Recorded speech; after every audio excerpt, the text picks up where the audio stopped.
Hey guys, welcome back to Standard of the World. So today we're going to be working on our standard gauge Lionel Hiawatha engine.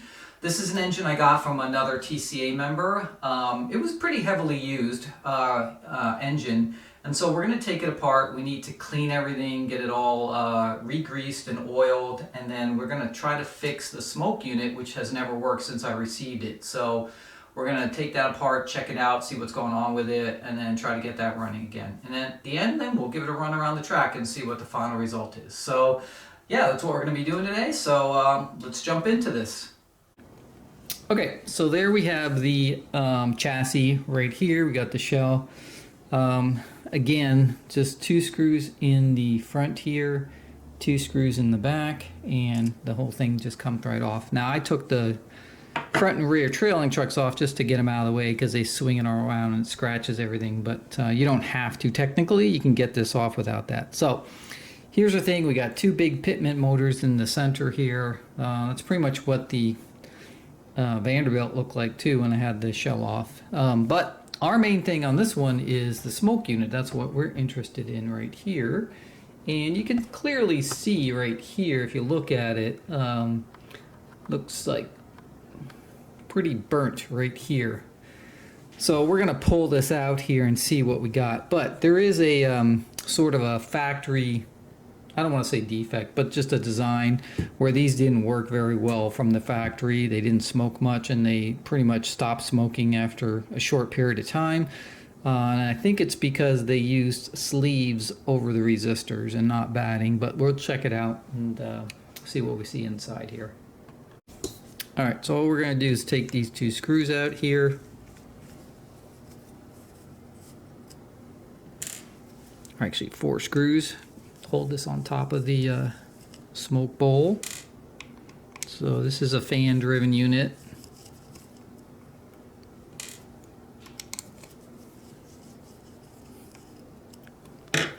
Alright, I'll just pop this off right here. And yikes. So yeah, this is pretty messy here. Let me zoom in.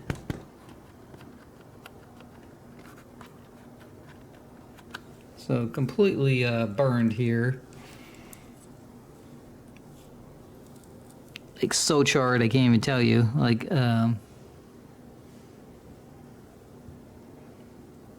so it must have been on all the time and just run dry because the batting is completely charred. It's still kind of wet and charred. But you can see here, here's the problem right here. I don't know if you guys can see that. These came with a sleeve over the resistor right here.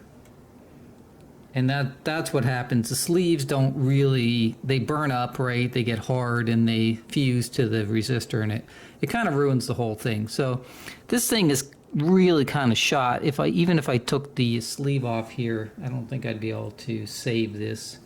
So we'll replace this. Hopefully the fan still works fine if it didn't overheat too much. But let's go get our new part and see what it looks like.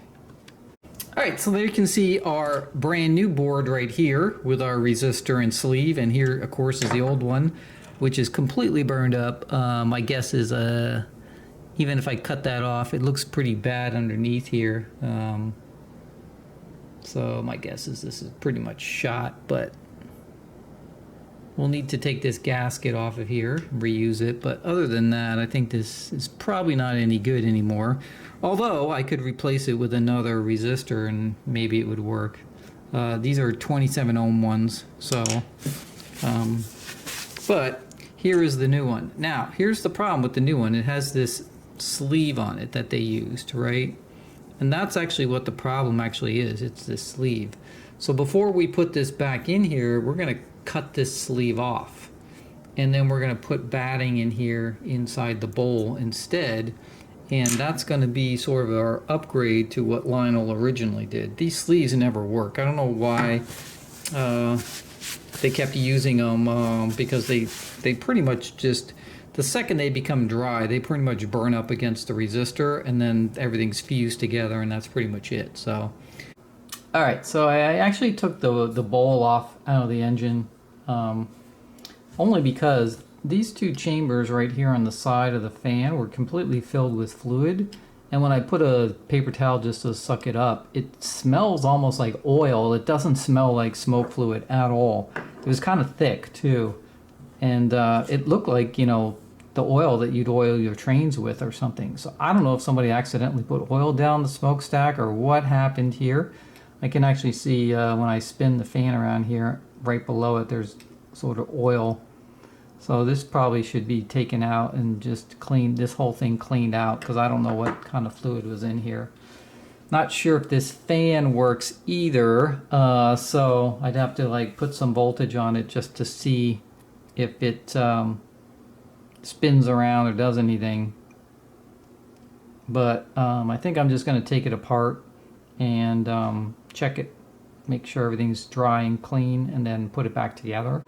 All right, so before we put the new board on, we're going to test this little fan here just to make sure it works before we put this all back together and find out it doesn't. So I just temporarily hooked up the board again. I didn't use the new board because I don't want to burn out the resistor while it's dry. So we're just going to power up the locomotive here. Let's turn on track power. And then we're going to see if this spins. So I'm going to turn on the engine.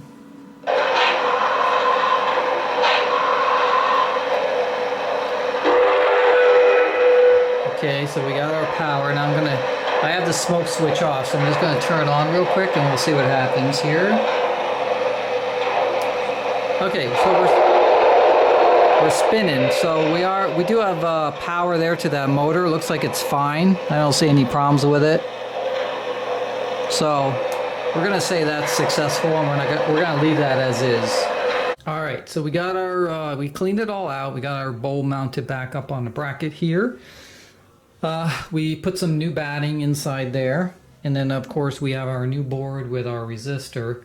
We also polished up the little brass cup, because you actually do see that from the top of the locomotive. So we polished that up so it's like brand new.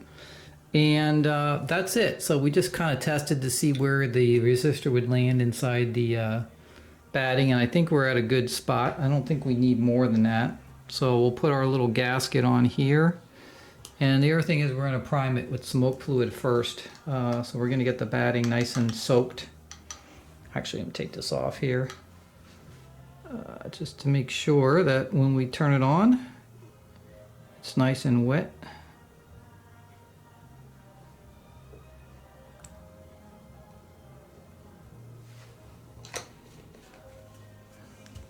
Alright, and this should fit right in there, I think, and that would be perfect. So I think that's good. So we're going to leave it at that. Put a little gasket on. Put our board on here, and then put our screws in. And then we'll hook it up and we'll fire it up, see what happens. Alright, so there we go. So it worked. And I've got really, really good smoke output pouring out of this thing now. So basically, it's because of Lionel's design with that sleeve they put over the resistor, which you should always cut those off and then put in regular smoke batting. And then as long as your resistor is still good, then you'll be set. And that's pretty much it. So there we have it. Gorgeous smoke coming out of here. And we fixed our Hiawatha.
guys, well I hope you enjoyed the video of the little fix of the smoke unit on the Hiawatha, seeing it run around the track and a couple of the other engines.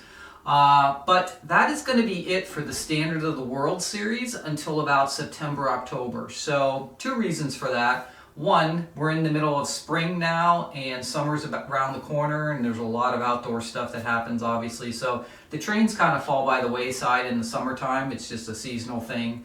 But the main reason is that in order for me to continue on working on this layout, I actually need some pieces that I haven't acquired yet for the town, buildings and things like that. There are 3 like tin plate houses I'm looking for and a bunch of other stuff. So until I get those pieces, I can't really lay out the town and, you know, put the basic road in and stuff like that. So I'm kind of at a standstill until I actually acquire, you know, those pieces for my collection. So I've actually collected quite a few pieces and I'm off to a really good start for standard gauge, but remember it's brand new to me and I'm just sort of delving into it and starting it. So we still have to find some more stuff before we can continue on.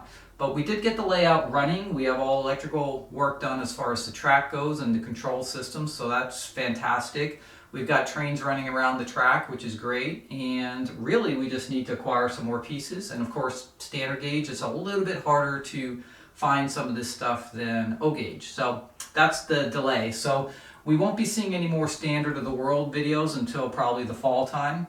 Although Spring York is coming up in just about 4 weeks, and hopefully maybe we'll find a couple of pieces during that train show, but who knows, you never know what you're going to find or not find at any show. So, and that's kind of where we're at. So we will have maybe 1 or 2 O gauge videos coming up, but I think that's got to be it for now until the fall. I am going to jump over to my other hobbies, which are, if you've watched my YouTube channel, you know I do the Lost in Space robot build I'm in the middle of, and now that the warm weather's coming around, I can start getting some of the things I got delayed on, which is painting and things like that I need to do in order to continue on with that build. So we do have more videos coming up. They're just not going to be model train videos, so just FYI. And I think that's going to be it for today, guys. Thank you for watching the Standard of the World series up to this point. If you liked the video, hit the like button, make sure you're subscribed. As always, put your comments down below what you thought of the video, and I will see you guys next time. Peace, guys.